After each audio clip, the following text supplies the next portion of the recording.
Hello दोस्तों, नमस्कार। आप सभी को Shivalik study centre by Mukesh Agarwal coaching में आप सभी का स्वागत है। आज आप सभी मेरे साथ एंशिएंट हिस्ट्री का एक ऐसे टॉपिक्स को डिस्कस करने जा रहे हैं जो कि धर्म से संबंधित है। आज का मेरा टॉपिक्स है वो है इस्लाम धर्म। देखिए, इस्लाम धर्म से संबंधित आज मैं कुछ तथ्यों को आपके सम्मुख रखने का प्रयास करूंगा। तो ऑलरेडी मैं क्रिश्चियन धर्म, जैन धर्म, बौद्ध धर्म, शैव धर्म के ऊपर मैं सेशन कर चुका हूं। आज का मेरा टॉपिक्स है वो है इस्लाम धर्म, जिसमें हम आपको बताने वाला हूं कि इस्लाम धर्म का उद्गमन किस तरह होता है, इस्लाम धर्म का मूल उद्देश्य क्या है और इस्लाम धर्म को कितने भागों में बांटा गया है।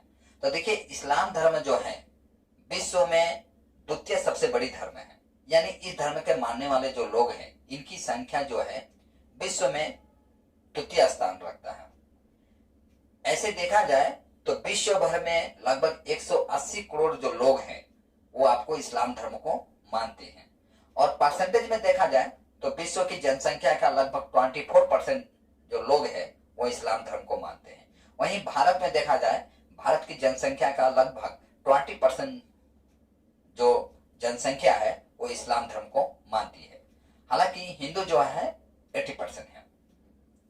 तो देखिए, इस्लाम धर्म जैसे कि आप जानते हैं कि कोई भी धर्म आरंभ होता है, यानी संस्थापक होते हैं उसका कोई ना कोई।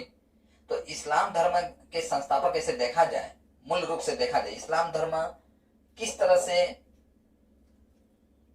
लोगों के सम्मुख आती है, तो ऐसा माना जाता है कि इस्लाम धर्म जो है, इस्लाम धर्म का उद्गमन अब्राहम से होता है। यानी अब्राहम से ही आपका इस्लाम धर्म और क्रिश्चियन धर्म का उद्गमन होता है। लेकिन हर धर्म के प्रचार प्रसार के लिए कोई मसीहा होते हैं या ईश्वर का दूत होते हैं।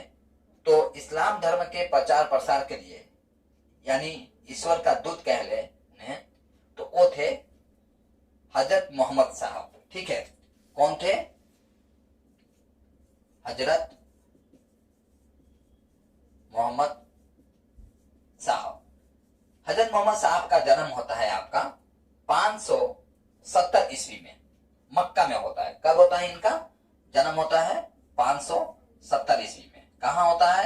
मक्का में होता है। इनका पिता का नाम था अब्दुल्ला और माता का नाम था अमीना। माता इनका अमीना थी। तो हजरत मोहम्मद जो है बड़े होते हैं। बड़े होने के पश्चात कुछ ऐसे लोगों के संपर्क में आते हैं जो उन्हें बताते हैं, उन्हें प्रेरित करते हैं कि आप ज्ञान प्राप्ति के लिए तपस्या कीजिए। तो तपस्या करना, देखिए तपस्या क्या है? एक साधन है ज्ञान प्राप्त करने का। उसी तरह से हजरत मोहम्मद भी जो है तपस्या करते हैं, यानी ज्ञान अर्जित करते हैं। तो मक्का में ही एक हीरा गुफा होता है। वो 610 ईस्वी में उन्हें वहां ज्ञान की प्राप्ति होती है। किस गुफा में? तो मक्का का हीरा गुफा में। गुफा का नाम था हीरा गुफा। कब ज्ञान की प्राप्ति होता है इनको? 610 ईस्वी में। लेकिन जब इन्हें ज्ञान की प्राप्ति हो जाता है तो ये लोगों को प्रवचना देते हैं कि देखिए, इनके अपने हिसाब से ये बताते हैं कि ईश्वर जो है निराकार होते हैं, ईश्वर का कोई आकार नहीं होता है। लेकिन कुछ लोग इनके बातों से सहमत नहीं होते हैं। जब सहमत नहीं होते हैं तो लोग इनको पर नाराज हो जाते हैं, यानी इनके विचारों से सहमत नहीं होते हैं। इन्हें कहीं ना कहीं जो पहले से जो सिस्टम चलते आ रहा था उस सिस्टम का विरोधी मानते हैं और समाज में इनका आलोचना होना स्वाभाविक बात होता है तब के समय में, और इनका आलोचना होने लगता है। जब इनकी आलोचना होने लगता है तो ये क्या करते हैं? 24 सितंबर 622 ईस्वी में मक्का से मदीना चले जाते हैं। 24 अक्टूबर 622 ईस्वी में वो मक्का से कहां चले जाते हैं? मक्का से मदीना चले जाते हैं, जो कि मक्का से मदीना की जो दूरी देखा जाए आपका 200 किलोमीटर के आसपास है। इनका जो विवाह होता है आपका 25 वर्ष की अवस्था में हो जाता है, और 25 वर्ष की अवस्था में ही उनका विवाह जो है एक विधवा औरत जिसका नाम था खदीजा, ठीक है, खदीजा से इनका विवाह होता है। इनका विवाह कितना वर्ष की उम्र में होता है? 25 वर्ष की उम्र में। किससे विवाह होता है? खदीजा, खदीजा से, जो कि एक विधवा औरत थी, विधवा औरत थी। इनसे इनका शादी होता है।